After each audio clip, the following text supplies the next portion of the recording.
En la cena de Acción de Gracias, mi sobrino se burló diciendo que yo no era nadie. Así que llamé por videollamada a su jefe, un viejo amigo que llevaba semanas evaluando a quién despedir, y lo que ocurrió después destrozó su arrogancia de una forma que nadie en mi familia vio venir. Me llamo Adrián, tengo 46 años y vivo solo en un suburbio tranquilo a las afueras de Austin, Texas.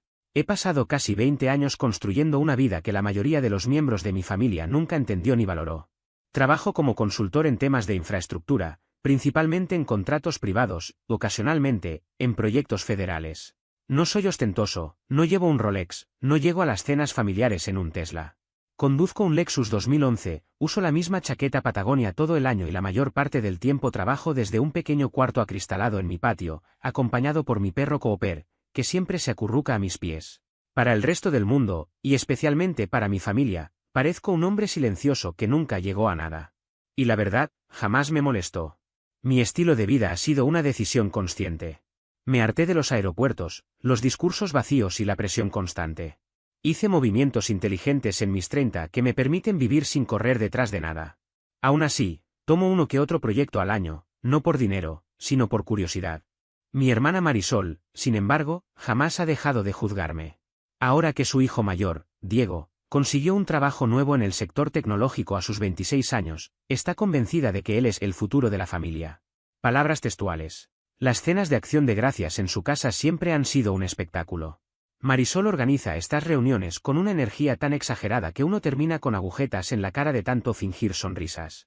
Cada asiento tiene su tarjeta personalizada, hay bandejas de postres apiladas y pequeños carteles artesanales con frases como gratitud o la familia es todo. Y, debajo de ese decorado, siempre hierve la misma mezcla de competencia silenciosa, comentarios disfrazados y pequeñas disputas que jamás desaparecen. Estuve a punto de no ir este año, en realidad, pienso en no ir cada año. Pero mi madre, de 78, me pidió que asistiera.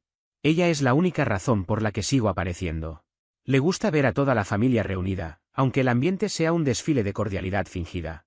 Además, sé que le preocupa la idea de que pase las fiestas solo, aunque para mí la soledad nunca ha sido un problema. Fui por ella. Llegué con mi botella de vino y mi actitud tranquila de siempre. Saludé a mi cuñado Víctor al entrar. Es un hombre inofensivo, casi decorativo en estas reuniones. Me ofreció una bebida entre risas y volvió a perderse junto a la parrilla, como de costumbre. A Diego lo vi inmediatamente, cabello engominado hacia atrás, reloj enorme y unas gafas Apple Vision Pro colgando del cuello como si fueran parte de un uniforme futurista. Estaba contándole a un grupo de primos sobre un problema con un cliente, que había resuelto esa semana. Rodé los ojos y seguí hacia la sala. Nos sentamos a comer alrededor de las 4.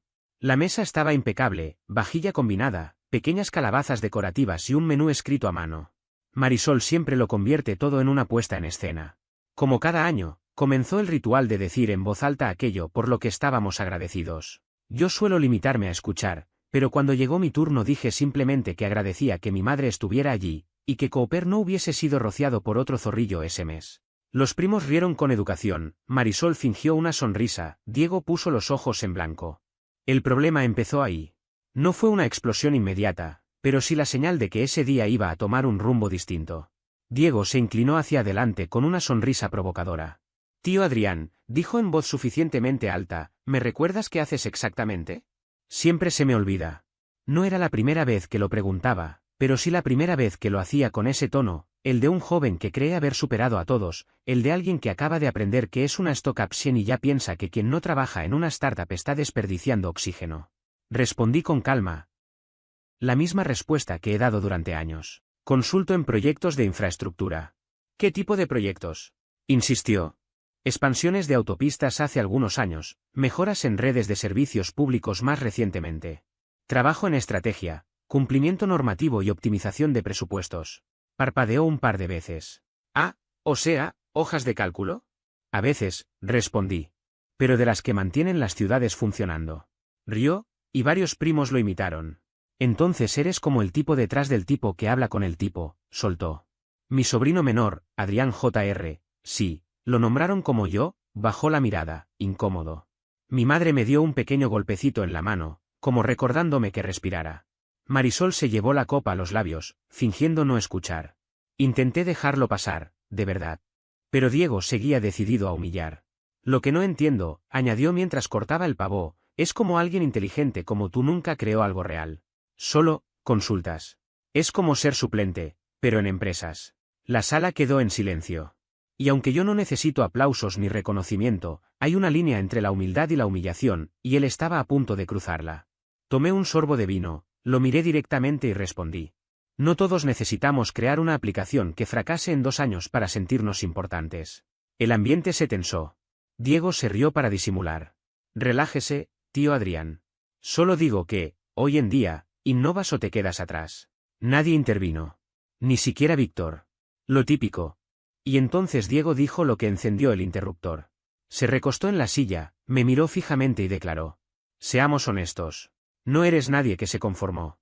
Eso fue todo. No levanté la voz, no discutí. No lo necesitaba. Lo que Diego ignoraba, lo que nadie en esa mesa sabía, era que llevaba 3 meses hablando con su jefe, Daniel Wilkins, un amigo de la universidad con quien me reencontré en una conferencia en julio. Compartimos cena, conversamos sobre trabajo, y la semana pasada me llamó para comentarme que tenía un empleado problemático, actitud arrogante, bajo rendimiento y posible filtración de datos por canales no autorizados. Ese empleado era Diego. Y él no tenía idea de lo que yo sabía. Nunca mencionó el nombre directamente, pero después de aquel comentario supe con absoluta claridad a quién se refería. Levanté la vista y fijé mis ojos en Diego, dedicándole una sonrisa tranquila. Seguro que tu jefe estaría orgulloso de cómo te comportas, dije con un tono tan suave que contrastaba con el peso de mis palabras. Recuérdame, Diego, ¿cómo se llama él? Daniel Wilkins, respondió, aunque en cuanto el nombre salió de su boca, su expresión quedó congelada. El tenedor se detuvo en pleno movimiento. ¿Conoces a Daniel?, agregó, intentando recuperar la compostura. Asentí sin prisa. Viejo amigo. Jugábamos rugby juntos en la universidad. A veces conversamos. De hecho, hablamos la semana pasada. El color desapareció de su rostro como si alguien hubiese abierto una llave de drenaje. Marisol, que estaba sentada a su lado, arrugó la frente sin entender. ¿Y qué tiene que ver eso?, preguntó con un tono ligeramente más agudo. Nada importante, respondí, fingiendo despreocupación. Solo comentábamos algunas cosas. Me mencionó que estaba evaluando a varias personas. Dijo que uno de ellos tenía problemas de actitud. Aquello bastó para que Diego pareciera estar masticando una granada activada en lugar de pavo. No dije nada más, porque no era necesario. En ese instante, con el aire cargado y todos atentos, comprendí que la situación había dado un giro. Y lo que vendría después confirmaría que el Día de Acción de Gracias aún tenía mucho por revelar. A partir de ese momento, Diego se quedó prácticamente mudo. Empujaba la comida con el tenedor como un niño castigado que descubre que el recreo ha sido cancelado, evitando mirarme cada vez que podía. Aunque, ocasionalmente, lo sorprendía observándome con una mezcla evidente de confusión y pánico, como si estuviera tratando de resolver una ecuación que no lograba cuadrar. ¿Qué tan cercano es Adrián a Daniel? ¿Qué habrá dicho yo? ¿Metí la pata? Yo no le regalé ninguna pista. Conversé con mi madre, hice comentarios breves con mis primos y mantuve un perfil calmado. La dinámica de poder había mutado sin necesidad de elevar la voz, y él lo sabía bien. El muchacho que minutos antes se había atrevido a llamarme Gundon nadie revisaba su teléfono debajo de la mesa como si fuera la última tabla de salvación. Después del postre, que, por cierto, Marisol presentó con un discurso exagerado sobre el esfuerzo y la ambición juvenil, obviamente dedicado a Diego, los grupos familiares empezaron a dispersarse. Algunos se fueron al salón a ver fútbol, otros permanecieron en la cocina con café en mano, y los niños jugaron en el patio con una pelota. Yo me retiré a la sala y me senté cerca de la chimenea para respirar un poco. Mi madre se acercó y apoyó su mano en mi brazo. ¿Estás bien?, me preguntó con suavidad. Sí, solo cansado, respondí. Ella miró a Diego, que estaba en la cocina junto a Marisol, claramente inquietos. No tenía por qué decirte eso, murmuró. No eres un don nadie, Adrián. Siento que te hablara así. Le di una palmadita cariñosa en la mano. No te preocupes, mamá. Pero por dentro no estaba bien. Ni remotamente. Pude haber dejado que todo terminara allí, irme a casa y asumir que había sido otra cena incómoda más. Sin embargo, algo en la forma en que Marisol me había menospreciado, con esa frase cargada de condescendencia, ¿y eso qué importa?, me quedó grabado. Y también me picó el orgullo ver la arrogancia de Diego, esa soberbia disfrazada de mérito profesional. Me quedé un rato más por cortesía hacia mi madre, aunque el ambiente ya había cambiado. Diego entraba y salía de las habitaciones de manera nerviosa. Vi a Marisol escribirle mensajes frenéticos, mirándome de reojo, como si intentara convencerlo de disculparse. Pero él nunca se acercó. Cuando me preparaba para marcharme, Marisol se adelantó en la entrada. Gracias por venir, dijo con una sonrisa impostada. Siempre es bueno tener a toda la familia reunida. Claro. Dile a Víctor que la cena estuvo muy buena. Ella inclinó ligeramente la cabeza. Creo que Diego te tocó un punto sensible hoy, pero espero que no te lo tomes personal. Él solo es apasionado. La miré fijamente. Cuando la pasión no viene acompañada de humildad, no es ambición. Es simple arrogancia. Parpadeó sin saber qué responder. Me coloqué el abrigo, abracé a mi madre y salí al aire frío de la noche. A la mañana siguiente, alrededor de las 9, mi teléfono vibró. Era Daniel. Oye, amigo, ¿tienes un minuto? Preguntó. Salí al patio con una taza de café. Dime. ¿Recuerdas al muchacho que te mencioné, al que estábamos evaluando? Bueno, resultó que hizo exactamente lo que temíamos. Movió datos sensibles del proyecto a un almacenamiento personal. Dice que era por acceso remoto, pero tú sabes que va contra nuestras políticas. ¿Nombre? Pregunté, aún sabiendo la respuesta. Diego Miles. Exhalé lentamente, viendo cómo el vapor se mezclaba con el aire frío. Sé que es tu sobrino, continuó Daniel, y no quiero meterme en temas familiares. Pero pensé que te gustaría saberlo. ¿Cómo lo ves? ¿Qué están considerando hacer? Pregunté. Tenemos a 2 personas bajo revisión, Diego y otro empleado con bajo rendimiento, pero que al menos no viola las normas. Hasta ayer pensaba darle otra oportunidad a Diego. Ya sabes, es joven, tiene potencial. Pero ahora, hizo una pausa. Ahora creo que debemos enviar un mensaje claro. Yo no mencioné lo sucedido durante la cena. No hacía falta. Las piezas ya estaban cayendo por su propio peso. Solo asegúrense de elegir a alguien que respete a los demás, a la empresa y a las reglas, le respondí. Lo tengo en cuenta, dijo. Cerramos la decisión el lunes. Colgué con el corazón acelerado, sin tener claro qué vendría. Pero seguro de que aquello estaba lejos de terminar. Ese fin de semana permanecí en silencio. No escribí al grupo familiar. No revisé redes sociales. Simplemente esperé. Los días posteriores a aquella cena se convirtieron en una especie de tregua silenciosa que yo no había pedido, pero que mi cuerpo parecía necesitar. Cada mañana salía con Cooper a caminar por los senderos del vecindario, extendiendo los paseos más de lo habitual, sintiendo como el aire frío me despejaba mientras él trotaba feliz sin comprender el caos que estaba gestándose alrededor. Entre caminatas, repasé lecturas atrasadas que llevaba semanas queriendo retomar, me aferré a esa rutina tranquila como una forma de ordenar mis pensamientos antes de que la inevitable tormenta familiar estallara. El lunes pasó sin sobresaltos, como un día suspendido. Pero el martes, apenas desperté, encontré un único mensaje en la pantalla. ¿Hablaste con Daniel? Era de Diego. Directo. Cortante. Sin saludo, sin un hola, sin contexto. Solo esa exigencia disfrazada de pregunta. Lo observé durante un largo minuto antes de escribir. No hacía falta. Y esa fue la última palabra por su parte. Ni un reclamo, ni una explicación. Solo silencio, ese mismo silencio que en mi familia siempre había significado más que cualquier frase explícita. A media mañana comenzaron las llamadas de mi hermana. Dejé sonar la primera, y también la segunda. En la tercera, respondí. ¿Qué hiciste? Escupió ella, sin presentarse, sin controlar el temblor en su voz. Buenos días, Marisol, dije con una calma que ella interpretó como desafío. Adrián, no actúes como si no supieras. A Diego lo están evaluando para un despido. Daniel dijo que se tomó la decisión el fin de semana. ¿Tú estabas en la cena? ¿Qué le dijiste para que ahora estés en su oído? Respiré hondo. El tono de ella ya subía como si yo hubiera cruzado una línea imaginaria. No le dije nada que él no supiera. Me llamó él, respondí, manteniendo la voz firme. Marisol soltó un par de respiraciones rápidas antes de hablar. Él asegura que Diego violó protocolos, que manejó información confidencial sin cuidado. Eso no es propio de él. Jamás haría algo así. No pude evitar arquear una ceja, como si ella estuviera frente a mí. ¿Estás completamente segura de eso? Se hizo un silencio que me dijo mucho más que sus palabras. Finalmente, cuando habló, ya no sonaba tan firme. Adrián, tú siempre has sido paciente, pero esta vez lo estás llevando demasiado lejos. ¿Paciente? Respondí con un tono más seco. Llevo años viendo cómo lo justifican en absolutamente todo. Cómo le dan permiso para ser irresponsable mientras tú te conviertes en su escudo.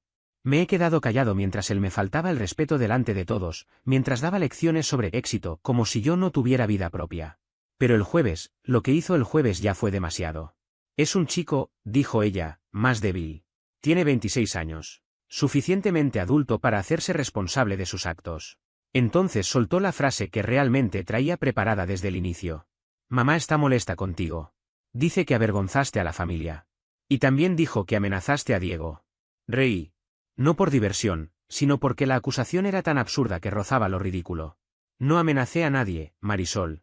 Solo le recordé que el mundo no es tan grande como él cree. Nada más. Siempre lo haces, gruñó ella. Siempre piensas que porque eres reservado, y porque conoces a gente influyente, puedes manipular nuestras vidas. Este no es tu tablero, Adrián. No puedes controlar todo. No quiero controlar nada, respondí. Solo dejé de quedarme en silencio. Ella colgó sin despedirse. Me quedé mirando la pantalla del móvil, sintiendo como la mezcla de rabia, cansancio y una tristeza profunda se acumulaba en el pecho. Y con todo, lo que más me dolió fue entender que esto no era una pelea aislada. Era el resultado de muchos años de comentarios disimulados, de favoritismos, de silencios forzados y expectativas que nunca me pertenecieron. Mientras me quedaba sentado en la mesa, recordé momentos que llevaba años archivando, fiestas donde Diego recibía regalos costosos mientras yo aparecía con detalles bien pensados que apenas eran reconocidos, cenas donde Marisol justificaba su falta de interés en mi vida diciendo, Adrián es un minimalista, como si eso explicara mi ausencia en sus prioridades. Fotos familiares en las que siempre me asignaban el rol de fotógrafo para no incluirme en la imagen. Me di cuenta de algo que llevaba décadas ignorando, no era que no supieran cómo tratarme, era que no estaban interesados en hacerlo. Para ellos, yo era una figura de fondo, el tío discreto, el hombre independiente que estaba bien por su cuenta. Diego era la historia principal, yo era apenas un pie de página. Y lo peor era que yo les había permitido narrarme así. Lo que sucedió después no había sido planeado por mí. Pero tampoco pensaba intervenir para detenerlo. Cuando la verdad salió a la luz, fue mucho más dura de lo que cualquiera imaginaba. El jueves por la mañana, la familia entera estaba al tanto. Todo comenzó con una publicación ambigua de la prometida de Diego. La gente revela su verdadera esencia cuando su ego se siente en peligro. Ese fue el disparo de salida. En cuestión de horas empezaron los mensajes privados, primos con los que llevaba meses sin hablar, conocidos que solo aparecían en ocasiones especiales. ¿Diego tuvo problemas en el trabajo? Dicen que tú tuviste algo que ver. ¿Es cierto? Nadie preguntó si estaba bien. Nadie buscó conocer mi versión. Automáticamente asumieron que yo era el antagonista, el adulto resentido, el hombre que no podía tolerar que otro brillara más. El viernes por la tarde me encontré en mi cocina sosteniendo el teléfono mientras leía un mensaje de mi tía. Adrián, arregla esto antes de destruir a la familia. Sentí un nudo en el estómago. No porque me importara su juicio, sino porque comprendí que aquello no era un conflicto, era una expulsión. Me estaban empujando fuera, como si nunca hubiera pertenecido. El domingo ya estaba oficialmente borrado. No aparecía etiquetado en la foto familiar del Día de Acción de Gracias. Mi nombre nunca fue mencionado. Luis, el primo menor al que había ayudado con sus solicitudes universitarias, me había eliminado de sus redes. Era como si quisiera asegurarse de que no hubiera ni rastro de mí en su vida digital. El mensaje era claro. Adrián ya no es parte de nosotros. La velocidad con la que el aislamiento se instaló me tomó por sorpresa. En una semana pasé de compartir la mesa familiar a convertirme en el ejemplo que nadie quería seguir. Por unos días, dejé que esa narrativa me impregnara. Evité revisar mensajes, cancelé mis caminatas con Cooper y dejé intacta la pasta que había cocinado el domingo. Incluso pensé en escribirle a Daniel para sugerirle que quizá había sido demasiado severo con Diego. Pero no lo hice. Porque, entre la culpa y la soledad, había una sensación inesperada, liberación. Ya no tenía que soportar comentarios condescendientes de personas que ni entendían mi trabajo. Ya no tenía que interpretar el papel del tío humilde mientras Diego daba discursos sobre liderazgo como si fuera un prodigio. Por primera vez en años, era simplemente yo. Sin máscaras. Sin guión impuesto. Y en esa quietud incómoda, algo comenzó a transformarse. El lunes desperté temprano y salí a correr. No un trote ligero, una carrera que sentí en cada músculo. Cooper corrió a mi lado, feliz de verme moverse con energía en lugar de arrastrarme por el día. Cuando regresé, sudado y exhausto, me dejé caer en el suelo riendo suavemente, sorprendido por una sensación que no recordaba, vitalidad. Al mediodía estaba ya en mi oficina, la sala iluminada por un viejo calefactor y el aroma de café recién preparado. Abrí carpetas olvidadas, proyectos a medio trabajar, correos sin responder. Había más vida ahí afuera de la que había permitido entrar últimamente. Y entonces lo recordé, un correo de 6 meses atrás. Uno que nunca respondí. Una startup en Denver dedicada a puentes modulares de alta eficiencia para comunidades rurales. Una oportunidad nueva, diferente, y sobre todo, mía. Por primera vez en meses, sentí algo parecido a un nuevo comienzo. Durante mucho tiempo dejé pasar aquel correo electrónico porque en ese momento estaba rodeado de ruido familiar, discusiones sin sentido y promesas vagas de quizás después. Sin embargo, un día volví a leerlo con calma. La propuesta encajaba con mi experiencia, así que redacté una respuesta sencilla: ¿sigues interesado en colaborar? Ahora tengo disponibilidad y algunas ideas que podrían servir. Envié el mensaje sin pensarlo demasiado, sin saber que esa decisión, tan pequeña en apariencia, se convertiría en el primer paso hacia la etapa más gratificante de mi vida profesional. La semana siguiente viajé por mi cuenta a Denver. Conocí al equipo de la startup, conversamos sobre el proyecto y analizamos posibles enfoques mientras compartíamos café. Eran jóvenes, entusiastas y con mucho potencial, aunque les faltaba la experiencia práctica que suele marcar la diferencia. Les propuse trabajar con ellos como asesor estratégico a tiempo parcial, y aceptaron enseguida. 2 semanas después ya teníamos un plan piloto enviado a 3 condados de Colorado. Para Navidad, uno de ellos había aprobado la propuesta. Mientras mi familia se reunía para compartir ponche y fingir que yo no existía, yo pasaba mis días revisando planos, modelos estructurales y cálculos de presupuesto. Y lo disfrutaba más de lo que había disfrutado cualquier cosa en años. Lo curioso es que no comenté nada del proyecto en redes ni envié correos a mis familiares para presumir logros. Simplemente seguí trabajando con constancia, dejando que los resultados hablaran solos. El silencio de mi familia, sin embargo, continuó estirándose. La única excepción fue mi madre, que me llamó la víspera de Navidad, como siempre. Dijo que me extrañaba, preguntó si estaba comiendo bien y aseguró no querer ponerse de ningún lado, aunque reconocía que la situación se había desbordado. Su voz reflejaba cansancio, la frustración de una madre viendo cómo sus hijos se distanciaban cada vez más. No entiendo por qué él renunciaría a un trabajo tan bueno, murmuró. Diego lo tenía todo a su favor. Suspiré antes de responder: ese es el problema, mamá. Él creyó que nada podía fallar. Hubo un breve silencio. ¿De verdad hablaste con su jefe?, preguntó con cautela. No hacía falta, dije. Sus propias acciones lo hicieron. Ella no insistió. Solo dijo que me quería y que su casa siempre sería un lugar abierto para mí.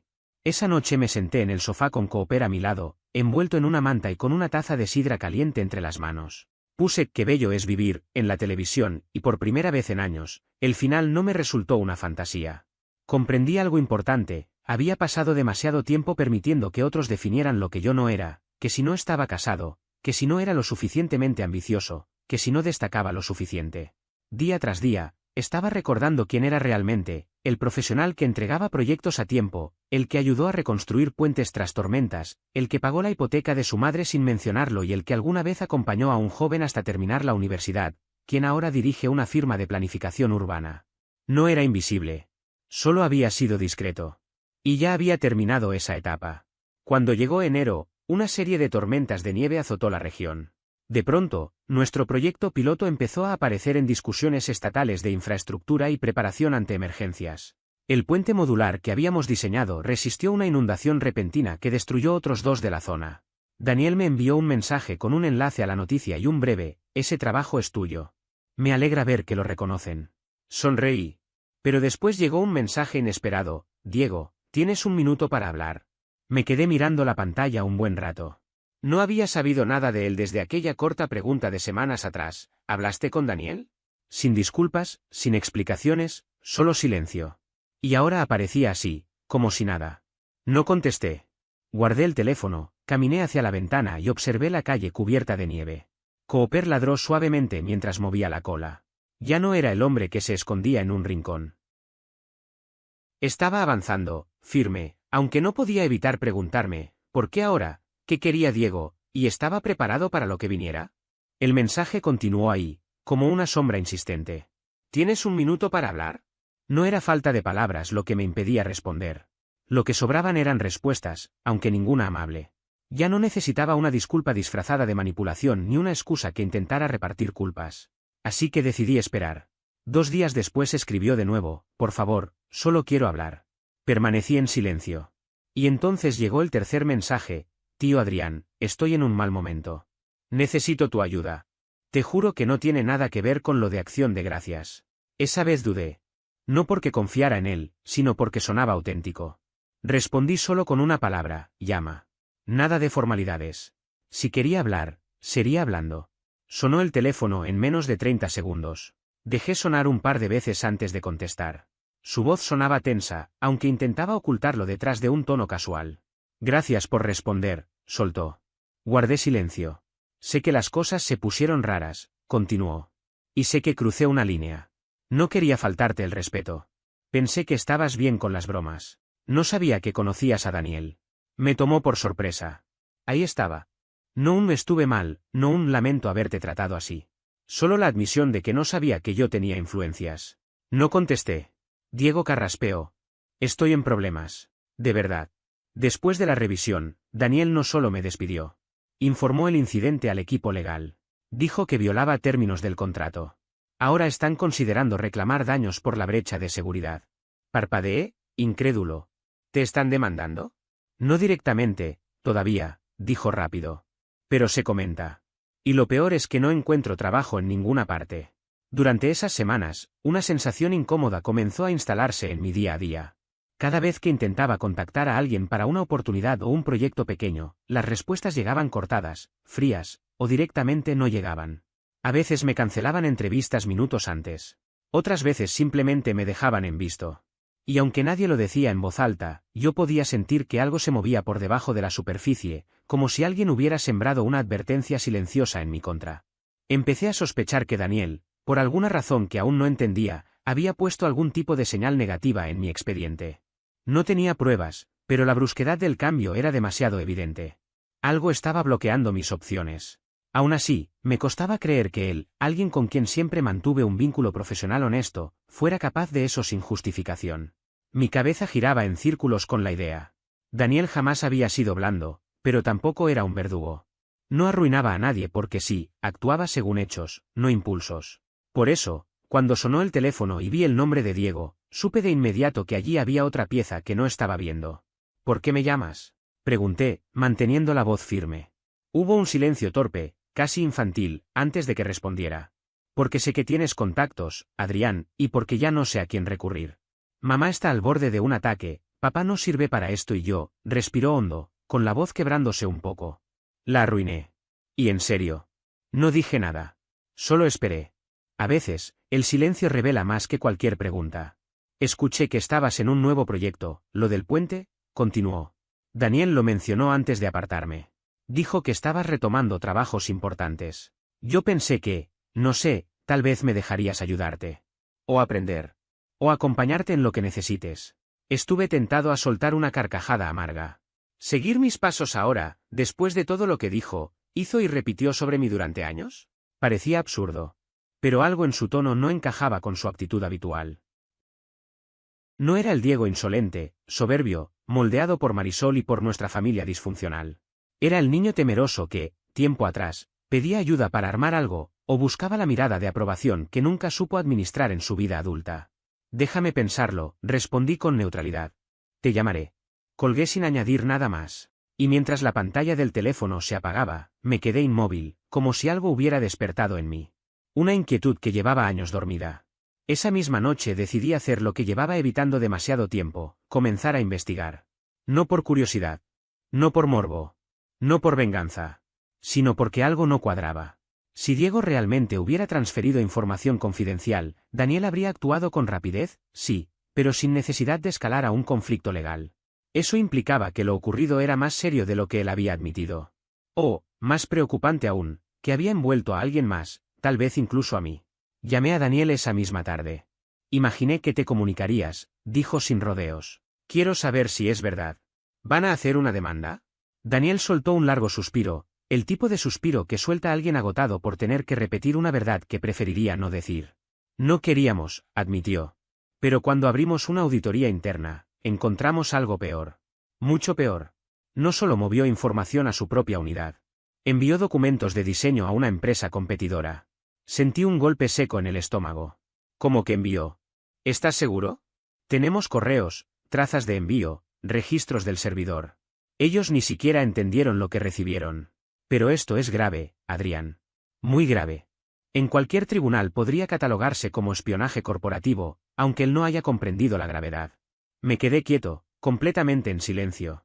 Pensé en advertirte, continuó Daniel, pero supuse que querrías mantener distancia. La tuve, respondí. Hasta hoy. Hubo un silencio tenso antes de que agregara. Y hay algo más. Lo puso como referencia en varias solicitudes de empleo. ¿Qué cosa puso? A ti, respondió. Dijo que había trabajado contigo en proyectos confidenciales. Mencionó incluso el piloto del puente modular. Me enteré porque una junta de revisión pidió verificar los datos. Sentí que la sangre me hervía. Ahora lo veía claro. No solo me buscaba por ayuda. Quería usar mi nombre como plataforma de rescate. Y hacerlo sin permiso era un ataque directo a mi reputación. Colgué de inmediato. Me quedé sentado, dejando que todo el peso del descubrimiento cayera sobre mí. No era la primera vez que Diego actuaba con una mezcla tóxica de imprudencia y oportunismo, pero esta vez había cruzado una línea que no se podía ignorar.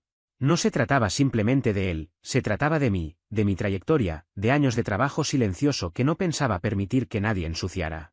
En los días siguientes, diseñé un plan meticuloso. Primero, contacté a un antiguo colega que trabajaba en una firma de cumplimiento normativo. No para armar un caso contra Diego, sino para documentar con precisión cada uno de mis pasos en el proyecto del puente, acuerdos de confidencialidad, correos, archivos con metadatos, informes con fechas. Quería un paquete completo que demostrara mi independencia absoluta de cualquier irregularidad. No iba a permitir que me mezclaran en algo tan turbio. Luego llamé a la startup de Denver. Les expliqué, con cuidado, que Diego podría intentar acercarse con información falsa o narrativas inventadas. Tomaron nota rápidamente y me agradecieron por adelantado, parecían genuinamente sorprendidos por lo que les conté. Después, reactivé un viejo contacto, un periodista especializado en negocios e infraestructura, alguien con quien llevaba años conversando sobre la posibilidad de hacer un reportaje sobre innovación en obras públicas. Esta vez le dije que sí. Que ya estaba listo. Pero no solo quería hablar del proyecto, quería hablar del costo invisible de la confianza, del riesgo silencioso que significa permitir que ciertas personas entren en espacios donde no pertenecen. ¿Hay una historia detrás de ese enfoque?, preguntó, intuitivo. No una que pueda mencionar ahora, respondí. Pero es una lección que se aprende de golpe. Acordamos una fecha para la entrevista. Y, cuando todo estuvo acomodado, preparé el movimiento final. Escribí un correo a Diego, simple pero contundente. Diego, tras revisar lo ocurrido, descubrí que utilizaste mi nombre como referencia sin autorización y que afirmaste haber participado en proyectos donde no estuviste involucrado. Esto no es aceptable. Te exijo que retires cualquier mención a mí de tus documentos y comunicaciones. Si no lo haces, tomaré medidas formales para proteger mi reputación. Te deseo claridad en este momento difícil, pero desde ahora dejo de formar parte de tu historia. Adrián. Lo envié. No hubo insultos. No hubo amenazas. Solo límites. Límites que él nunca creyó que pondría. Lo sorprendente fue su reacción. Silencio absoluto. Ni un mensaje, ni un intento de explicarse, ni una disculpa improvisada. Nada. Como si el impacto del correo lo hubiera dejado sin aire o como si estuviera desesperado revisando cada documento, cada aplicación, intentando reparar lo que pudiera antes de que fuera demasiado tarde. Pero yo ya no esperaba nada de él. No buscaba debate ni reconciliación. Aquello no era un altercado puntual, era la culminación de años de desprecio, manipulación y minimización por parte de él y de Marisol, quienes siempre asumieron que yo ocuparía el rol del pariente silencioso, del que nunca rompe el equilibrio. Ese viernes llegó la entrevista con Carlos Rivera, un periodista meticuloso, mirada aguda, gafas que parecían diseñadas para detectar mentiras al instante.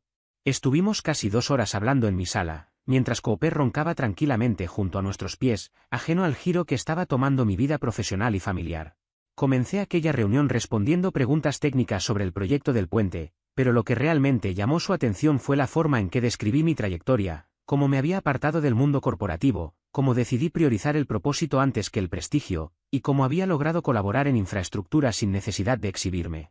En cierto momento, él me preguntó con curiosidad cómo había surgido mi vínculo con el equipo de Denver. Solo sonreí y contesté con calma, no los busqué, ellos me encontraron. Cuando uno trabaja en silencio y resuelve problemas reales, la gente adecuada termina por acercarse. El periodista tomó nota de inmediato. En ningún momento mencioné a Diego ni insinué nada acerca de los conflictos familiares. No era necesario. Aún así, me aseguré de que una frase quedara registrada en la entrevista: el riesgo más grande de cualquier proyecto rara vez es técnico, es humano. Un solo ego mal situado puede destruir años de trabajo. El artículo se publicó el lunes por la mañana con un título que me sorprendió: El arquitecto silencioso detrás de la infraestructura resiliente de Colorado.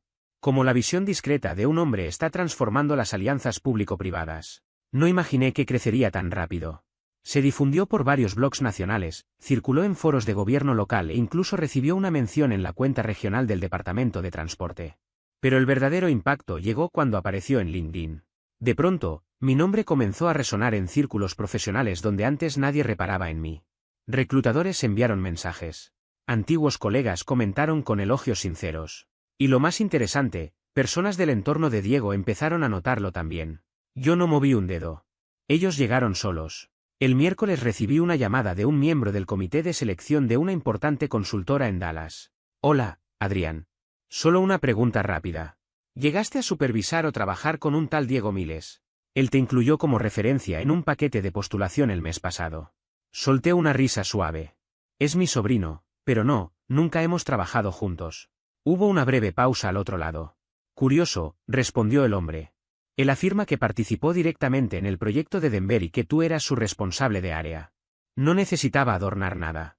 Le recomendaría ser cauteloso con él. Hasta ahí puedo decir.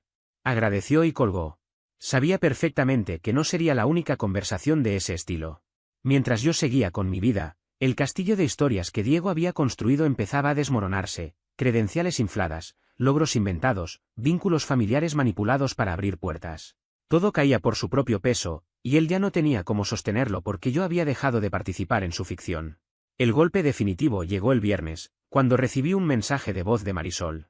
Su tono era frágil, entrecortado. Adrián, no sé ni cómo empezar. Diego recibió hoy una carta formal de un equipo legal. La empresa de Daniel va a exigir restitución. Dicen que violó un acuerdo de no competencia y compartió material confidencial. Él jura que no entendió los términos y que solo intentaba generar contactos con otra startup, pero el daño ya está hecho. Escuché cómo respiraba con dificultad. Y ahora ese artículo tuyo está por todas partes. La gente te elogia, habla de tu integridad, y a él le llegaron correos de reclutadores retirando interés. Alguien le dijo que está siendo vetado. No sé si es cierto, pero... Adrián, ya hiciste tu punto. Él está mal. Yo estoy mal. Por favor, basta. Guardé silencio largo rato antes de borrar el mensaje. No respondí porque reconocía ese tono, no era arrepentimiento, era frustración por haber sido descubierto. Diego no sufría por lo que había hecho, sino porque su reputación estaba construida sobre un prestigio ajeno que finalmente dejé de sostener. Y Marisol no buscaba paz, buscaba lástima. Pero la compasión se gana con humildad, no cuando alguien descubre que su estrella dorada también tiene grietas. 2 semanas después, llegó a mi casa una carta escrita a mano, sin remite. Reconocí la letra al instante. Adrián. No sé cómo reparar lo que arruiné, ni siquiera sé si es posible. Te escribo porque te debo algo que nunca te di aquella noche, la verdad. Nunca entendí tu trabajo. Creía que el éxito debía ser ruidoso y visible. Pensé que la influencia era solo cuestión de apariencias. Pero ahora veo que has sido la persona más sólida de nuestra familia durante años, y yo fui demasiado arrogante para notarlo. Te falté el respeto, mentí diciendo que trabajé contigo, traté de usar tu nombre para limpiar mis propios errores. Lo siento. De verdad. No por las consecuencias, sino por la forma en que te traté y por lo que me convertí. No espero perdón. Solo quería que lo escucharas de mí. Diego. Doblé la carta, la dejé sobre mi escritorio y respiré hondo. No sentí victoria, sentí calma. Por primera vez en mucho tiempo, tuve la sensación de haber salido por completo de la sombra en la que otros intentaron meterme y regresar al hombre que siempre fui, firme, discreto y consciente de su propio valor. No respondí, no por dureza, sino porque hay ocasiones en las que el silencio es la respuesta más clara. Pasaron algunos meses y me invitaron a participar en un panel durante un encuentro regional de infraestructura. No era una ponencia principal, nunca he sido ese tipo de persona. Solo un espacio para hablar de diseño modular y modelos inteligentes de financiamiento, esas innovaciones silenciosas que nadie nota hasta que un puente resiste una tormenta. Poco antes de subir al escenario, un joven ingeniero se aproximó con entusiasmo. Solo quería decirle que su historia me inspiró mucho. Leí el artículo. La forma en que manejó todo, ese es el tipo de integridad que quiero para mi carrera. Le estreché la mano y respondí con una sonrisa tranquila. Si ya lo tienes claro, entonces estás empezando con el pie correcto. Y mientras avanzaba hacia el panel, no pensé en Diego, ni en Marisol, ni en quienes alguna vez me miraron por encima del hombro. Pensé en el trabajo, en el legado y en una verdad sencilla: a veces, la mejor revancha es convertirse precisamente en el hombre que juraron que nunca serías.